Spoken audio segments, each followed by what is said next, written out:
मनुष्यता पाठ से कुछ अर्थ हो जाए, है ना। आप लोगों से पूछा जाएगा, आप उसके अर्थ बताएंगे।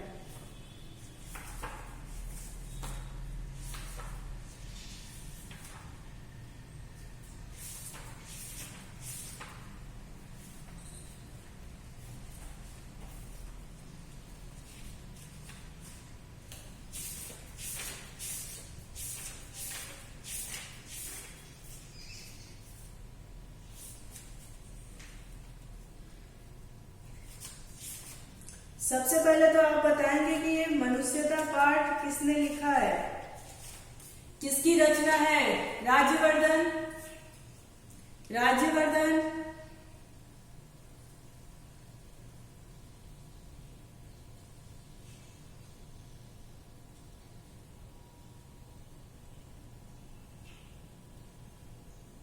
दिव्या, दिव्या, बहुत विकट स्थिति है आप लोगों की।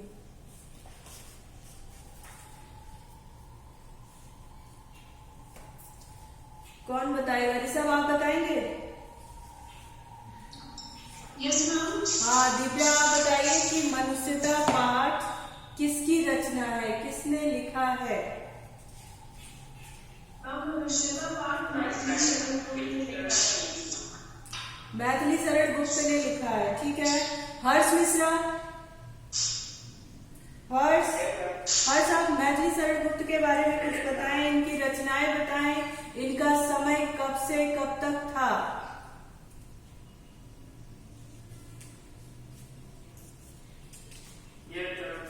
हाँ बताइए।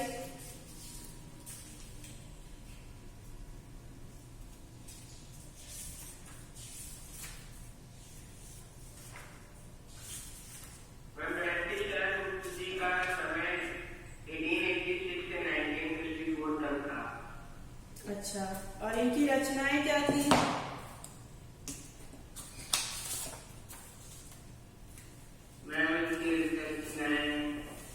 इनकी प्रमुख रचनाओं के नाम बताएंगे आप, क्या था? कौन बताएगा इनकी प्रमुख रचनाएं? मैथिली शरण गुप्त की कौन सी थी? कौन कौन सी थी? एक ही तो थी नहीं, कई थी। इनकी प्रमुख रचनाओं में से साकेत, यशोधर, जयव्रत, वध थी। हाँ, इनका प्रमुख जो कृतियां थी वो क्या थी? साकेत, यशोधरा, जयव्रत, वध। ठीक है, आपका क्वेश्चन ऐसे बन सकता है कि मैथिली शरण गुप्त की प्रमुख कृतियां या प्रमुख रचना, ठीक है। ऑप्शन, हाँ बोलो।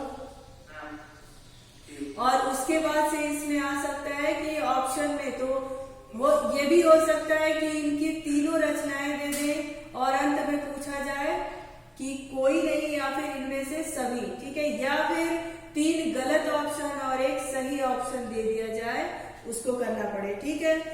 इनके छोटे भाई का नाम क्या था? मैथिली शरण गुप्त के छोटे भाई का क्या नाम था?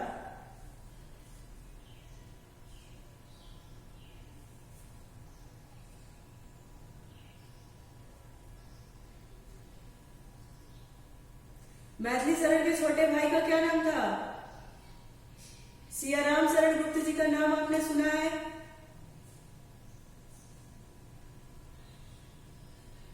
क्लास 9th में आपने एक बहुत बड़ी सुंदर सी बहुत बढ़िया रचना पढ़ी थी इनकी, एक फूल की चाह, ठीक है। वो किसकी रचना थी? सियाराम शरण गुप्त की रचना थी। और वो कौन थे? वो मैथिली शरण गुप्त के छोटे भाई थे, ठीक है। चलिए आप अब ये बताएंगे, कोई ये भी प्रश्न हो सकता है कि मैथिली शरण गुप्त किसके भक्त थे? विष्णु भक्त थे, राम भक्त थे, कृष्ण भक्त थे, या फिर कोई किसी और के भक्त थे? कौन बताएगा?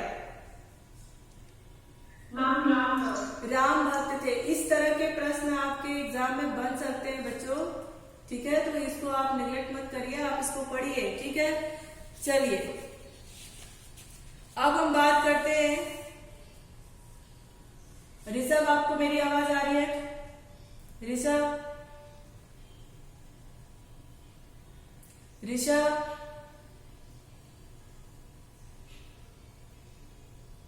चलिए दिव्या,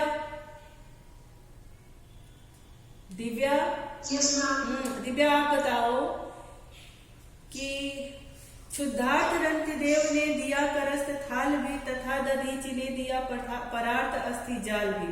इसका क्या भाव होगा? इसके भाव स्पष्ट करिए।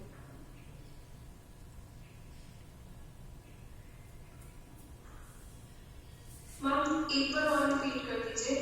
क्षुद्धार्थ रंतिदेव ने दिया करस्त थाल भी तथा दधीचि ने दिया परार्थ अस्थि जाल भी। इसका क्या भाव होगा?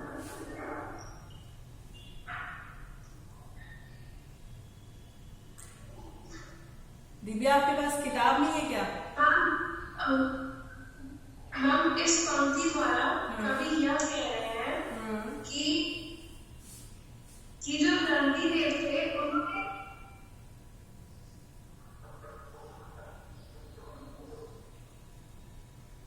उन्हें वो भूख से परेशान रंतिदेव ने अपने हाथ की आखिरी थाली भी दान कर दी थी और महर्षि दधीचि ने तो अपने पूरे शरीर हड्डियां वज्र बनाने के लिए दान कर दी थी। चलिए इसमें एक प्रश्न आपका बनेगा कि कवि ने ऐसा उदाहरण क्यों दिया था? कवि ने ये बातें आपको क्यों बताई थी?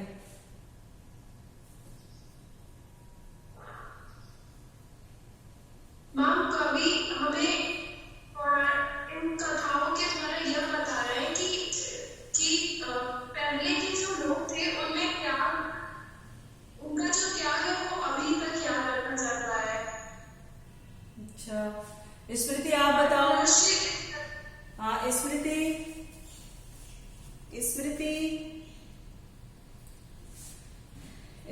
की स्मृति पटल अभी काम नहीं कर रहा है, शायद उनको आ नहीं रहा है। स्मृति, सीमा। Yes ma'am. हाँ स्मृति आप बताइए इसका कि जो कवि है हमारे ऐसे महान विभूतियों का उदाहरण देकर हमें क्या बताना चाह रहे थे? किस बात से हमें अवगत कराना चाह रहे थे?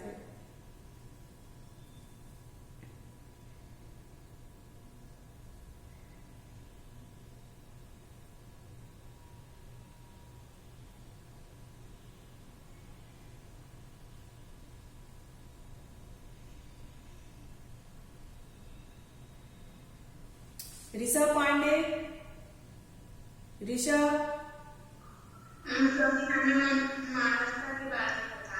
मानवता के बारे में बता रहे थे। कभी इनकी उदाहरण हमें इन महान विभूतियों की क्यों दे रहे थे?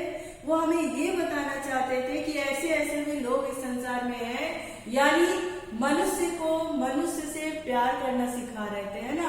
उनको एक दूसरे का ख्याल रखना सिखा रहे थे और उनको कैसे आपस में मिलजुल के एक दूसरे का हम सफर बन के मिल के काम करना चाहिए था, ऐसा वो बता रहे थे। मनुष्य को मनुष्य से मिलाने की बात वो कर रहे थे। आई बात समझ में?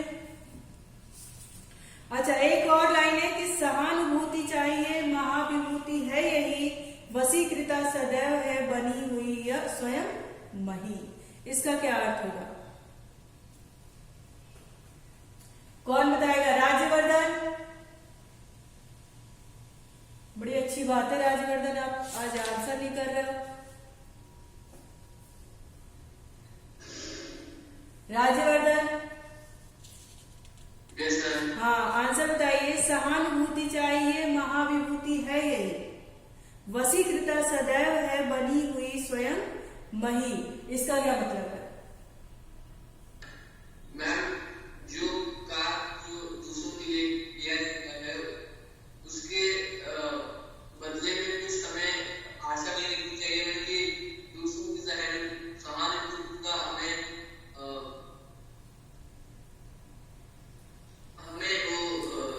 चलो आप ऐसा करो, ये बताओ अगर पेपर में मान लीजिए यही दो लाइन आ गया और आपसे कहा गया इसके भाव स्पष्ट करिए, तो कैसे करोगे आप?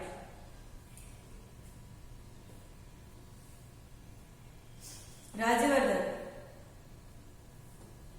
मैम लिखेंगे प्रस्तुत पंक्ति हमारे पाठ पुस्तक। आगे बोलिए।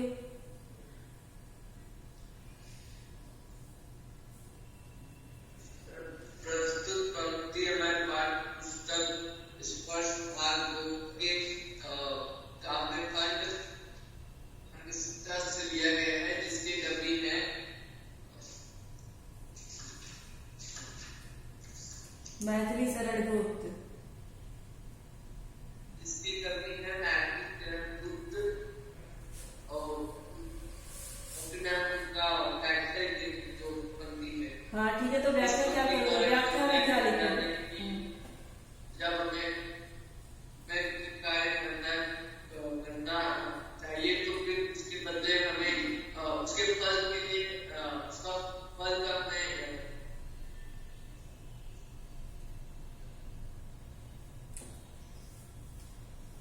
इतना पढ़ाने के बाद में नहीं सही हो पा रहा।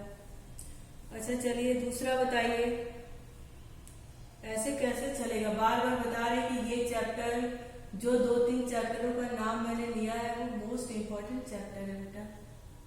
अगर आप सैंपल पेपर अभी नया वाला भी आ गया उसमें भी देखोगे तो भी इन पाठों का जिक्र हुआ है उसमें।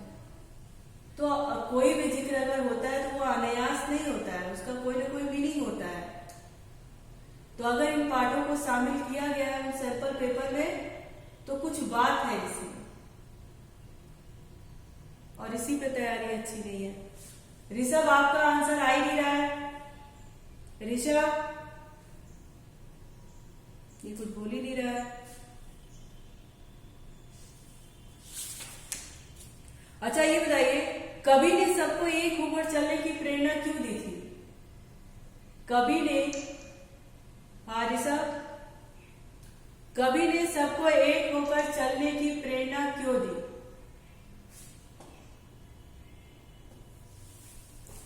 कवि ने सबको एक साथ होकर चलने की प्रेरणा क्यों दी?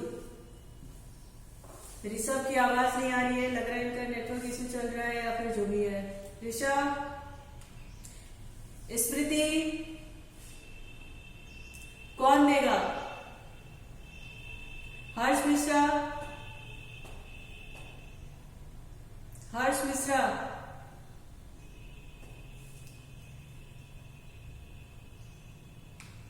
भाई अगर ऐसे ही पढ़ाई होगी तो कुछ नहीं हो पाएगा। हाँ दो। कवि ने सबको एक साथ चलने की प्रेरणा इसलिए दी है ताकि समाज में एकता और भाईचारा कायम रहे। इससे हमारे बीच ईर्ष्या की भावना का अंत होगा। साथ चलने में हम रास्ते में आने वाली विपत्तियों से पार पा सकेंगे। क्यों पार पा सकेंगे? क्योंकि जब हम साथ होंगे, एक साथ होंगे तो एक दूसरे का सहयोग करते हुए बड़ी से बड़ी विपत्तियां भी अगर हमारे समक्ष आए तो उसको हम क्या करेंगे? उसका पार पा सकेंगे। देखिए अपने मन से उत्तर देने में और एकदम एज इट इज उत्तर देने में अंतर है, ठीक है? तो दिव्या आप बिल्कुल गूगल का उत्तर दीजिए, कोई बात नहीं, लेकिन आप उसमें अपना भी ऐड करिए। अगर मान लीजिए गूगल का आंसर 2 लाइन का है, हमारे पास वही प्रश्न 5 लाइन का लिखने को आ गया, 5 नंबर का आ गया, तो कंफ्यूजन हो जाएगा ना भाई। आप सोचोगे कि मैंने तो 2 लाइन का याद किया था, 5 लाइन का लिखूं मैं कैसे? तो आप अपने से भी ऐड करना उसमें सीखिए। अगर एज इट इज आपने आंसर दे दिया, उस आंसर को भी एक्सप्लेन कर दीजिए, अपने आप आंसर बड़ा हो जाएगा, ठीक है? चलिए अब ये बताइए हमें कि मनुष्य मात्र बंधु है से आप क्या समझते हैं? समझते तो जो है उसको स्पष्ट भी आपको करना है। मनुष्य मात्र बंधु है से आप क्या समझते हैं? स्पष्ट करिए। हर्ष मिश्रा क्या आप आंसर देंगे?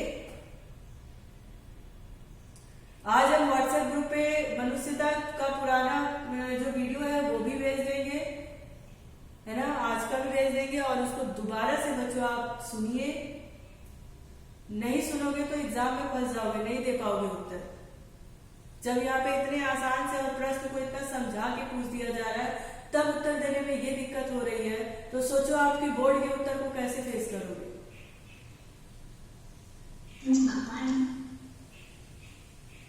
इतना मतलब समझाया जाता है आपको कि भाई ऐसे नहीं, आप और थोड़ा अच्छे से पढ़िए, लेकिन वही आपने उल्टा घड़ा देखा है, उस पर जितना पानी डालो वो टिकता नहीं है, वापस नीचे चला जाता है। तो इतना समझाने का, इतना लेक्चर देने का मुझे नहीं लगता कि कोई प्रभाव आपके ऊपर पड़ रहा है। ऐसा ना हो कि आपको एग्जाम टाइम में पछताना पड़ जाए। चलिए अब आप मुझे बताइए कि आपको उसमें से क्या जानना है क्या नहीं जानना है। ऐसे थोड़ी पढ़ाई होती है कि टीचर